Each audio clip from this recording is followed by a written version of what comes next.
Hi everybody, कैसे हैं आप लोग। आई होप आप सभी लोग अच्छे होंगे, सेफ़ होंगे एंड मोस्ट इम्पॉर्टेंटली रेगुलरली पढ़ाई भी कर रहे होंगे। This is Ruchika and welcome to my channel. आज हम कंटिन्यू करने जा रहे हैं हमारा 8th चैप्टर और हमारा आज का टॉपिक है मार्जिनल कॉस्ट। तो इससे पहले वाले वीडियो में एक्चुअली हमको एवरेज कॉस्ट और मार्जिनल कॉस्ट दोनों ही कवर करने थे साथ में, पर वो वीडियो काफ़ी ही ज़्यादा लंबा हो गया था, इसीलिए मैंने सोचा कि मार्जिनल कॉस्ट का एक अलग से वीडियो बना देती हूँ। तो आज के वीडियो में हम सिर्फ मार्जिनल कॉस्ट पढ़ेंगे कि मार्जिनल कॉस्ट क्या होता है। पिछले वीडियो में हमने एवरेज कॉस्ट अच्छे से कवर कर लिया है, उसमें हमने एवरेज फिक्स्ड कॉस्ट और एवरेज वेरिएबल कॉस्ट दोनों का कॉन्सेप्ट, दोनों के ग्राफ्स, सारी चीज़ें पढ़ ली थी। आज हम मार्जिनल कॉस्ट के बारे में बात करेंगे। अब देखो, मार्जिनल कॉस्ट से आपको मार्जिनल प्रोडक्ट भी याद आता होगा। मार्जिनल प्रोडक्ट हमने पिछले चैप्टर में पढ़ा था। तो मार्जिनल प्रोडक्ट में क्या था, मार्जिनल प्रोडक्ट हम कैसे कैलकुलेट करते थे, उसका फॉर्मूला क्या होता था, MP = TPN - TPN-1। ठीक है, ये उसका फॉर्मूला होता था।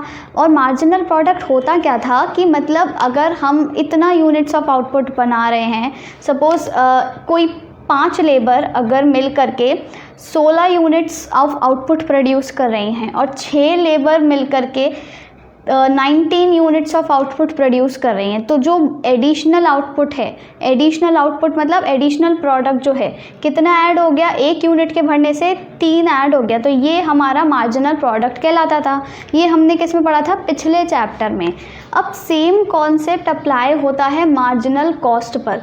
तो मार्जिनल कॉस्ट को आप ऐसे समझ सकते हो, देखो सबसे पहले तो ये क्या है, ये एक चेंज है, एडिशनल चेंज है। ठीक है, तो हम सबसे पहले इसकी डेफिनेशन लिख लेते हैं। तो मार्जिनल कॉस्ट क्या होता है, marginal cost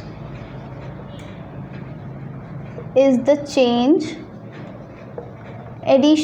marginal cost is the additional cost with the change in output, with the change in output। जैसे ही आपका चेंज हुआ, आउटपुट में चेंज आया, तो आपकी कितनी एडिशनल कॉस्ट लग रही है, तो वो है आपकी मार्जिनल कॉस्ट। जैसे कि मान लो आप अगर 15 यूनिट्स प्रोड्यूस कर रहे हो, ठीक है, 15 यूनिट्स प्रोड्यूस कर रहे हो, तब आपकी मार्जिनल कॉस्ट आ रही है ₹155। ठीक है, और जब आप 16 यूनिट्स प्रोड्यूस करते हो, 16 यूनिट्स प्रोड्यूस करते हो, तब आपकी टोटल कॉस्ट क्या आ रही है, तब आपकी टोटल कॉस्ट आ रही है ₹190। ठीक है, जब आप 15 यूनिट्स प्रोड्यूस कर रहे हो तो टोटल कॉस्ट आपकी आ रही है प्रोडक्शन की 155, और जब आप 16 यूनिट्स प्रोड्यूस करते हो तो 190। तो एक यूनिट एक्स्ट्रा प्रोड्यूस करने से, एक एडिशनल यूनिट प्रोड्यूस करने से कितने का चेंज आ गया, कितने का चेंज आया, हम माइनस कर देंगे 5 और 18 में से 5 गए 3, यानी कि +35। तो +35 मतलब 35 रुपीज़, ये आपका क्या हो गया, मार्जिनल कॉस्ट हो गई। क्या है ये आपका, मार्जिनल कॉस्ट। ठीक है, तो मार्जिनल कॉस्ट क्या होता है, it is the additional cost with the change in output. जैसे जैसे आपका आउटपुट चेंज हो रहा है, तो आपकी एक एक यूनिट जो बढ़ रही है, तो उससे कितनी एडिशनल कॉस्ट लग रही है, ये आपका कहलाता है मार्जिनल कॉस्ट। अब देखो, आपको यहाँ पर एक टेबल नज़र आ रही है, यहाँ पे सबसे पहले लिख रहा है आउटपुट। अगर आपको लाइट के इफेक्ट से नज़र नहीं आ रहा है तो ये है आउटपुट। ठीक है, आउटपुट मतलब units, quantity of output actually, या फिर यूनिट्स आप कह सकते हो। तो ये 0 से 8 तक दिया हुआ है। यहाँ पे हमको टोटल फिक्स्ड कॉस्ट गिवन है। फिक्स्ड कॉस्ट कैसी रहेगी, हमारी हमेशा कांस्टेंट रहेगी, तो वो एज़ यूजुअल फिक्स्ड है, कांस्टेंट है 10 पर।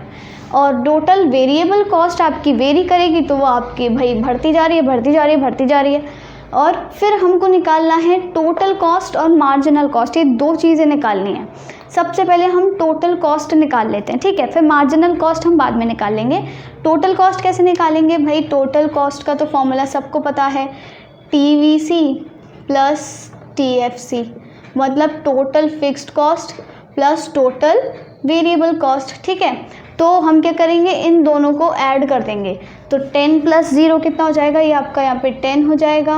10 + 10 20, 28, 34, 38, 42, 48, 56 और ये 72। ये हो गई आपकी टोटल कॉस्ट। अब आपको निकालनी है मार्जिनल कॉस्ट। मार्जिनल कॉस्ट का फॉर्मूला क्या होता है, marginal cost of nth unit of output is equals to TCN minus TCN-1, ये है आपका पहला फॉर्मूला, ठीक है। क्या है? MCN is equals to TCN minus TCN-1। अब यहाँ पर ये जो एक एक करके मैं लिखती जाती हूँ।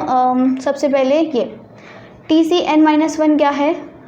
Total cost of N-1 unit of output, ठीक है। N-1 यूनिट ऑफ आउटपुट, इसे ब्रैकेट में बंद कर देते हैं। TCN क्या है? Total cost of N units of output, मतलब N यूनिट्स को प्रोड्यूस करने में आपकी कितनी कॉस्ट लगी है। और MCN क्या है?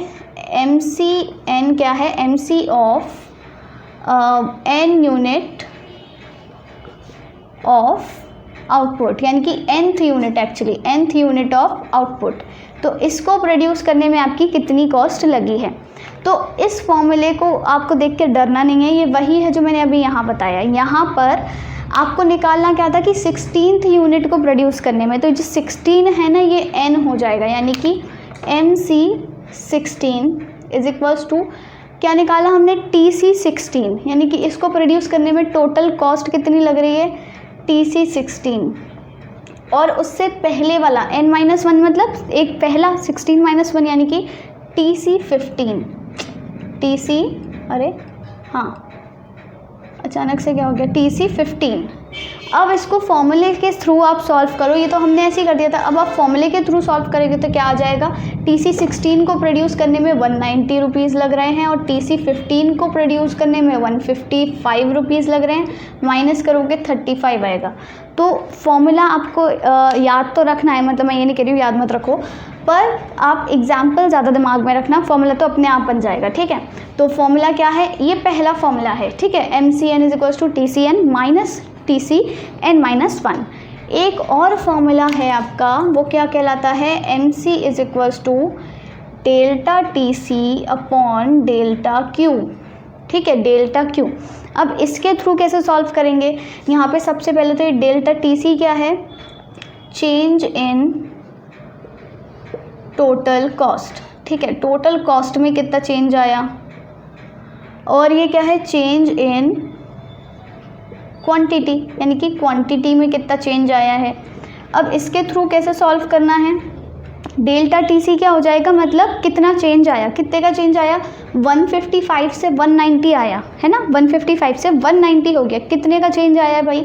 35 का चेंज आया, अभी हमने देख लिया। और डेल्टा Q क्या है कि क्वांटिटी में कितना चेंज आया, कितनी क्वांटिटी? पहले 15 थी, अब 16 हो गई। कितने का चेंज आया? 1। तो ये तो बहुत ही लड्डू सा फॉर्मूला है, पता नहीं क्यों बना दिया है। तो ये तो हमेशा 1 ही रहेगा, हमेशा 1 रहेगा। क्यों? क्योंकि हम एक एडिशनल का निकालते हैं। 16 से 17 का निकालेंगे तब भी 1 आएगा, 17 से 18 का निकालेंगे तब भी 1 आएगा। तो आपका ये जो डिनोमिनेटर है हमेशा 1 रहेगा, और ये टोटल कॉस्ट जो चेंज है वो डायरेक्ट बस माइनस करना है। तो यहाँ पे आ जाएगा ये 35 फिर से। तो ये आपको 2 फॉर्मूलाज याद रखने हैं, एक ये और एक ये 2 फॉर्मूलाज हैं MC के जो आपको याद रखने हैं। इस तरीके से आप मार्जिनल कॉस्ट अपना निकाल सकते हो। अब हम क्या करेंगे? ये वाली कॉलम फिल कर लेते हैं। हमने फॉर्मूला जान लिया, अब हम कॉलम फिल करेंगे। कैसे, क्या करना है हमको?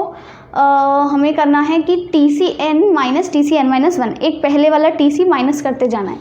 तो इसमें क्या है? फर्स्ट वाले में देखें तो एक पहले वाला तो कोई TC ही नहीं है, तो मार्जिनल कॉस्ट कुछ नहीं आई, ठीक है, डैश लगा दो, कुछ नहीं है। इसमें क्या होगा? 20 माइनस 10 यानी कि 10, 28 माइनस 20 यानी कि 8, 34 माइनस 28 कितना हो गया आपका? 6, ठीक है। ये 38 माइनस 34 यानी कि 4, और यहाँ पे माइनस करेंगे कितना आया? 4, ठीक है। और ये हो गया आपका 6, 56 में से 48 माइनस करेंगे 8, और ये हो जाएगा आपका 16, ठीक है, 16 आ गया। तो इस तरीके से आप क्या कर सकते हो? MC निकाल सकते हो अपना, ठीक है, जो भी है। मतलब क्या करना है? TCN माइनस TCN-1, ये आपको करना है और कुछ नहीं है। अब हम इसके बारे में पहले, सबसे पहले इसका ग्राफ समझते हैं। इसका ग्राफ कैसे बनेगा? यहाँ पे ग्राफ बना देती हूँ मैं फटाफट से। ये है आपका y एक्सिस, यहाँ पे आपका क्या है? मार्जिनल कॉस्ट, यहाँ पे आपका क्वांटिटी। अब इसका ग्राफ कैसा बनेगा? देखो इस तरीके का बनेगा, इस तरीके का आपका ग्राफ बनता है। अब इस तरीके का ग्राफ आपने और किसका पढ़ा था अभी पिछले वीडियो में, कल जो मैंने वीडियो अपलोड किया था उसमें क्या था, आपने कैसा ग्राफ पढ़ा, एक और average variable cost. Average variable cost का भी सेम ऐसा ही ग्राफ था। अब इसके ग्राफ के बारे में हम कुछ चीज़ें जान लेते हैं। सबसे पहला तो शेप क्या है इसका, ग्राफ का शेप क्या है, यू शेप्ड है, ठीक है, यू शेप्ड है। अब ये यू शेप्ड का रीज़न क्या है, इसका रीज़न क्या है यहाँ पे लिख देते हैं साथ साथ, because of the law of variable proportions, ठीक है, लॉ ऑफ वेरिएबल प्रपोर्शंस की वजह से इसका जो शेप है वो यू है। अब ये जो लॉ ऑफ वेरिएबल प्रपोर्शन है ये ऐसा क्या काम कर रहा है जो इसने इसके शेप को यू कर दिया है, वो हम अभी समझते हैं। सबसे पहले तो आप ये देखो स्टार्टिंग में क्या हो रहा है, आपका MC ना फॉल होता जा रहा है, देखो नीचे गिर रहा है ना, और आउटपुट क्या हो रहा है, बढ़ता जा रहा है। ये देखो MC क्या है यहाँ पे, पहले इतना था, आउटपुट इतना था, अब MC नीचे गिर गया, आउटपुट और बढ़ गया। तो ये आपको ये तो नज़र आ रहा है कि MC फॉल हो रहा है, आउटपुट बढ़ रहा है, ठीक है। तो यहाँ पे हम लिख देते हैं साथ साथ, इनिशियली MC फॉल्स या फिर MC decreases and output increases. अब इसके पीछे का रीज़न क्या है, ये law of variable proportions. Law of variable proportions में आपने पढ़ा था increasing returns to a factor. जैसे जैसे आउटपुट हमारा बढ़ता जाएगा हमको क्या मिलेगा, इंक्रीजिंग रिटर्न्स टू फैक्टर मिलेंगे, है ना। तो यहाँ पे क्या है, MC decreases and output increases due to increasing returns to a factor, ठीक है, increasing returns to a factor. मतलब जब हमको इंक्रीजिंग रिटर्न्स मिलते हैं तब क्या होता है हमारे साथ, तब क्या होता है, जो हमारा MP है ना वो बढ़ना शुरू हो जाता है, MP इंक्रीजेस, MP बढ़ना शुरू हो जाता है, मार्जिनल प्रोडक्ट बढ़ना शुरू हो जाता है जब हमको इंक्रीजिंग रिटर्न्स मिलते हैं। और हमने एक पिछले से पिछले वीडियो में पढ़ा था कि MP और MC वो रेसिप्रोकल होते हैं एक दूसरे का, ठीक है। MP और MC एक दूसरे का रेसिप्रोकल होते हैं। अगर MP बढ़ रहा है तो MC घट जाएगा, MP कम हो रहा है तो MC बढ़ जाएगा। तो यहाँ पे क्या हो रहा है, MP बढ़ रहा है तो इसीलिए MC घट रहा है, ठीक है। तो MP इंक्रीजेस, और यहाँ पे लिख देते हैं साइड में हेंस MC फॉल्स, ठीक है, इसीलिए MC कम होता जा रहा है। तो ये आपको समझ आ गया होगा कि इनिशियली जो है वो MP कम होगा, उसके पीछे का रीज़न क्या है, इनिशियली MC कम होगा और उसके पीछे का रीज़न क्या है, increasing returns to a factor. Increasing returns जब हमको मिलते हैं तो हमारा MP वो बढ़ने लगता है, मार्जिनल प्रोडक्ट बढ़ता है, और मार्जिनल प्रोडक्ट और मार्जिनल कॉस्ट एक दूसरे के रेसिप्रोकल हैं। तो मार्जिनल प्रोडक्ट जब बढ़ रहा है तो मार्जिनल कॉस्ट तो कम होगी ही होगी। तो इसीलिए इस वजह से MC हमारा फॉल होता है शुरुआत में। फिर बाद में क्या होता है, बाद में आपको क्या होता हुआ नज़र आ रहा है, इवेंचुअली MC स्टार्ट्स इंक्रीजिंग, देखो वो बढ़ना शुरू कर दिया है, ठीक है, उसने बढ़ना शुरू कर दिया, MC स्टार्ट्स इंक्रीजिंग। अब MC बढ़ क्यों रहा है यहाँ पे, और क्या हो रहा है, एंड आउटपुट भी बढ़ ही रहा है। आउटपुट को छोड़ो, चलो MC क्या हो रहा है, MC बढ़ना शुरू हो गया, क्यों, क्योंकि due to diminishing returns to a factor, diminishing returns to factor. अब ये डिमिनिशिंग रिटर्न्स क्या होता है, जब हमको डिमिनिशिंग रिटर्न्स मिलते हैं, जब हमको डिमिनिशिंग रिटर्न्स मिलना स्टार्ट हो जाते हैं तब जाके हमारा जो मार्जिनल प्रोडक्ट है ना, marginal product it starts falling.